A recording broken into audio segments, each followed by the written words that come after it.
BCom second year की इस class में छात्राओं आपका पुनः स्वागत है। हम सीमांत लागत लेखांकन का चैप्टर कर रहे थे, तो आज हम इसमें सम विच्छेद विश्लेषण देखेंगे।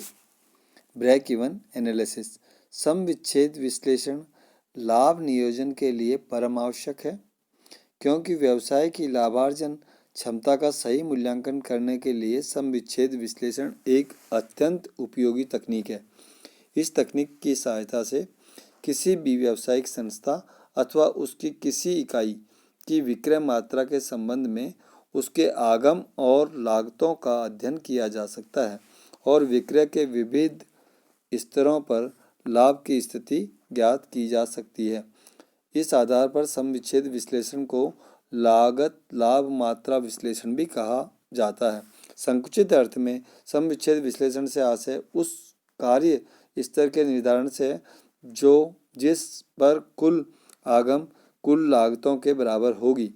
विस्तृत अर्थ में सम विच्छेद विश्लेषण का अभिप्राय किसी निश्चित कार्य स्तर पर स्वाभाविक लाभों को निर्धारित करने हेतु लागत को उसके स्थायी एवं परिवर्तनशील अवयवों या घटकों में विश्लेषण करने की पद्धति से है। इस प्रकार विस्तृत अर्थ में सम विच्छेद विश्लेषण सीमांत लागत लेखांकन प्रविधि का विस्तार है। यह प्रविधि व्यावसायिक पूर्वानुमान और पूर्व कार्य निष्पत्ति के परिणामों के मूल्यांकन के लिए एक उपयोगी आधार प्रदान करती है। सम विच्छेद विश्लेषण के अंतर्गत उस विक्रय मात्रा का निर्धारण किया जाता है जिस पर संस्था के कुल आगम कुल लागतों के बराबर हों। अतः सम विच्छेद से आशय विक्रय के ऐसे स्तर से है जहां संस्था को न तो लाभ होता है और न ही हानि होती है।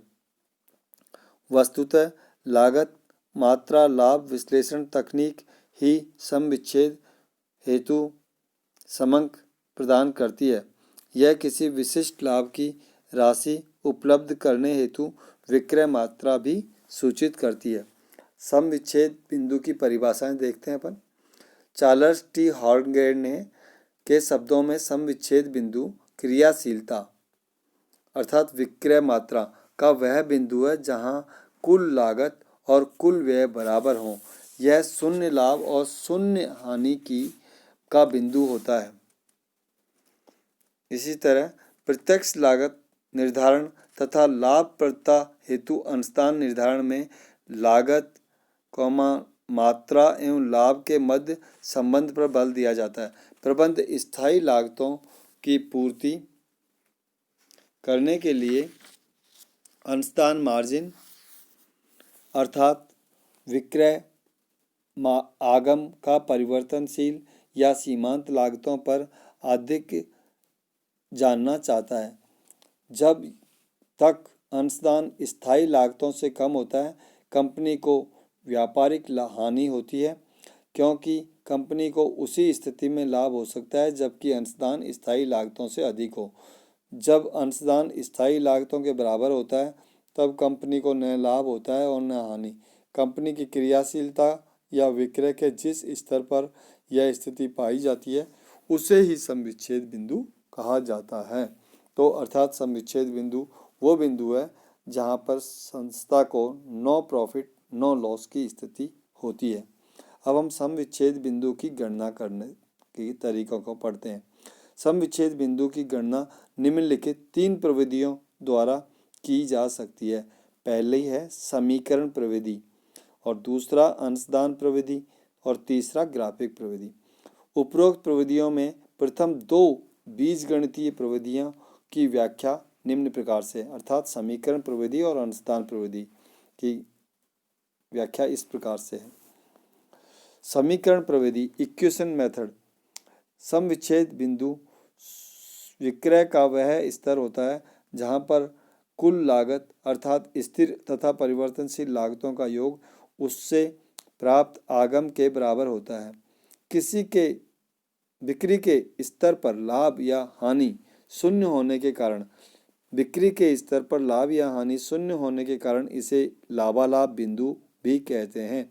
सम विच्छेद बिंदु पर बिक्री की मात्रा के स्तर को ज्ञात करने के लिए बिक्री की परिवर्तनशील लागत, स्थायी लागत तथा लाभ को समीकरण के रूप में निम्न प्रकार प्रस्तुत किया जाता है। Sales is equal to variable cost plus fixed cost plus profit.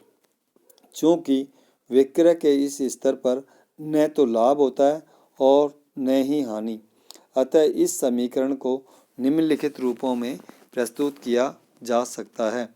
Break even sales is equal to fix cost FC plus variable cost VC over selling price into units is equal to FC अर्थात fix cost plus VC per unit into unit, जैसा कि आप screen पे देख रहे हैं। यह एक अवैज्ञानिक विधि है, इसलिए इसका प्रयोग कम किया जाता है। तो समीकरण प्रविधि के बारे में तो ये हुआ। अब अंशदान प्रविधि देखते हैं हम दूसरी। इस प्रविधि के अंतर्गत सम विच्छेद विश्लेषण हेतु अंशदान कंट्रीब्यूशन एवं लाभ मात्रा अनुपात PV रेशियो की गणना की जाती है। इन्हें क्रमशः अंशदान मार्जिन एवं अंशदान मार्जिन अनुपात भी कहते हैं।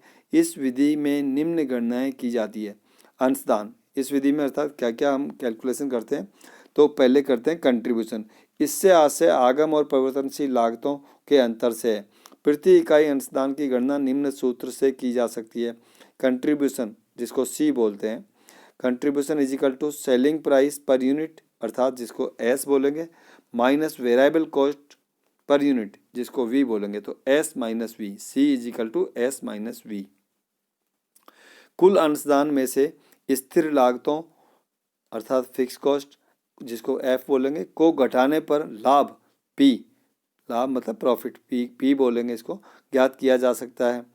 इस प्रकार यह स्थिर लागत एवं लाभ को अंश प्रदान करता है। अतः सूत्र रूप में अंशदान से आशय निम्न से है। C is equal to S minus V या F plus P fix cost plus profit. दूसरा चीज़ ज्ञात करते हैं इसमें, लाभ मात्रा अनुपात profit volume ratio over PV ratio. इससे तात्पर्य अंशदान और विक्रय मूल्य के अनुपात से है। अंशदान अनुपात की गणना अगर लिखित सूत्र से की जा सकती है। PV ratio is equal to unit sales price minus unit variable cost upon unit selling price into 100, जिसको शॉर्ट में हम बोल देंगे C अर्थात यूनिट सेलिंग प्राइस में से यूनिट वेरिएबल कॉस्ट चली जाएगी तो क्या हो जाएगा कंट्रीब्यूशन अपॉन सेल्स इनटू 100। यह अनुपात अंशदान विक्रय एवं लाभ मात्रा अनुपात के मध्य एक त्रिकोणात्मक संबंध बताता है। अतः इन तीन में से कोई भी दो सूचनाएं ज्ञात हो तो तीसरी सूचना की ज्ञात की जा सकती है। इस संबंध द्वारा अंशदान राशि की गणना निम्न प्रकार से की जा सकती है। C या F plus P is equal to S into PV ratio अर्थात सेल्स इंटू PV रेशियो। इससे हमको कंट्रीब्यूशन ज्ञात हो जाएगा। पहला सूत्र तो ये लग जाएगा ज्ञात। इसी प्रकार से वांछित अंशदान हेतु बिक्री राशि निम्न प्रकार से ज्ञात की जा सकती है। S over sales for desired contribution, तो इज इक्वल टू C या fix cost plus profit upon PV ratio, C upon PV ratio into 100। तो इससे हम वांछित अंशदान ज्ञात कर सकते हैं। बिक्री वांछित अंशदान हेतु बिक्री राशि। तीसरा बिंदु है सम विच्छेद बिंदु break even point over BEP।